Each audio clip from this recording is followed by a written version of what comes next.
everyone, it's Birth3 and I'm here in this my review for Warfare, the new film directed by Ray Mendoza and Alex Garland, and starring an ensemble cast that includes DeFaro Winitai, Will Poulter, Charles Melton, Noah Centineo, and also Joseph Quinn in the lead roles. Now, when it comes to one of the best films and one of the most effective films of 2024, in my personal opinion, it was Civil War. That was one of the best movies of last year, and Alex Garland's previous directorial feature. And it was a very excellent film because it was, even though it was a fictional movie, it talked about the heroes and travesties that happened in a war, and also showed the sideline individuals in a specific war, documenting whatever's happening.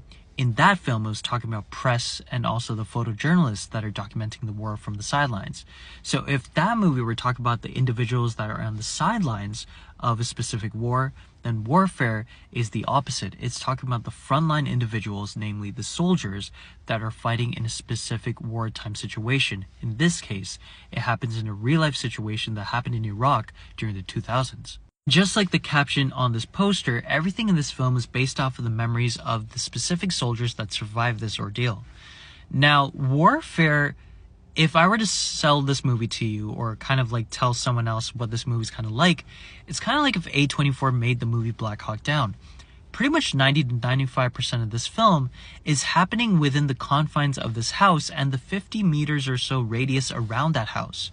You're pretty much contained with these soldiers as they have to fight off the people outside of this house, and it is a very visceral and very hard watch. I'll admit to you, if Civil War were talking about, you know, showing the throes of war and kind of like the situation that might happen if you're seeing it firsthand as an observer, it did a great job in showing that. But here in Warfare, you're going through everything through the eyes of these soldiers and almost like a fly on the wall. And it's really showing you the throes of war as a first-hand, personnel during a campaign in a wartime situation. This is a very unflinching film, and it's very hard-hitting. And some of the imagery here is really unsettling. There's no camera, looking away and showing just the person's reaction to whatever is happening to a fellow soldier. You are seeing them in extreme pain. You are hearing them yelling and screaming at the top of their lungs. You are seeing them flinching and just like going through so much trauma, which is very, very unsettling at times. And the authenticity of this movie is even amplified because of the fact that Ray Mendoza, one of the directors of this movie, actually was one of the people in this wartime situation. He actually was part of this team. So it gives this film a little bit more authenticity and even more of a visceral feeling. And it is uncomfortable at times, I'll admit to you. Also, Alex Garland bringing in that intensity that he brought from Civil War to here also helps here too.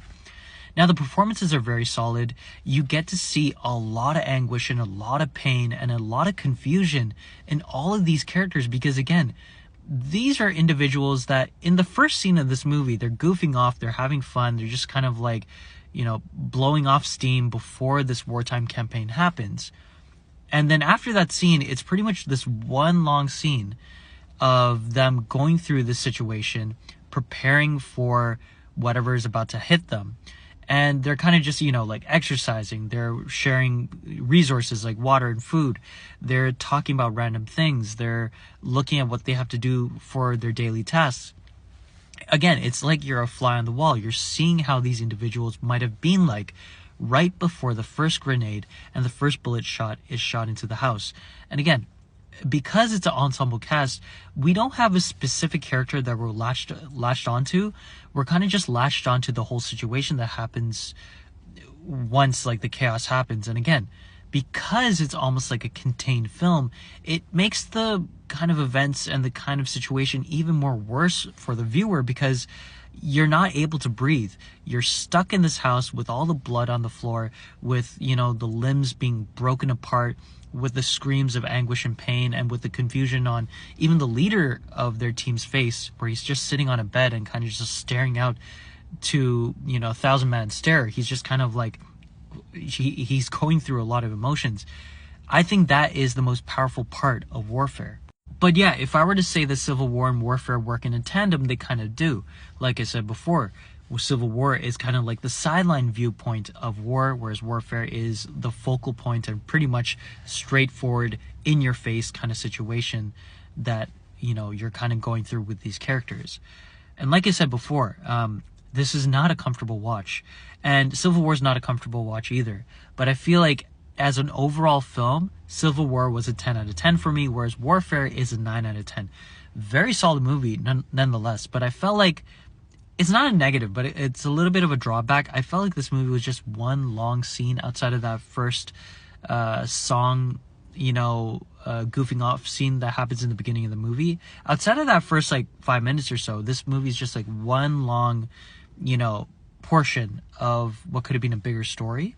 But yeah, this is almost like if you were watching a real life version of a Call of Duty segment, or a, you know, like a Black Ops segment from those video games. It's unflinching. Again, this is not a film for everyone. I understand if you want to skip it because it is very in your face and very much unforgiving to the viewer. It is, like I said before, it's as soon as the film was done, I'm like, I need to take a breather, because yeah, I got to see this movie at advanced screening, and it was just, yeah, it was a little bit heavy. But again, a very solid film. I think one of the best films so far this year. And like I said, 9 out of 10. But if I were to compare the two films, Civil War is the better one. But yeah, once you've seen Warfare, let me know in the comments below your thoughts on the film.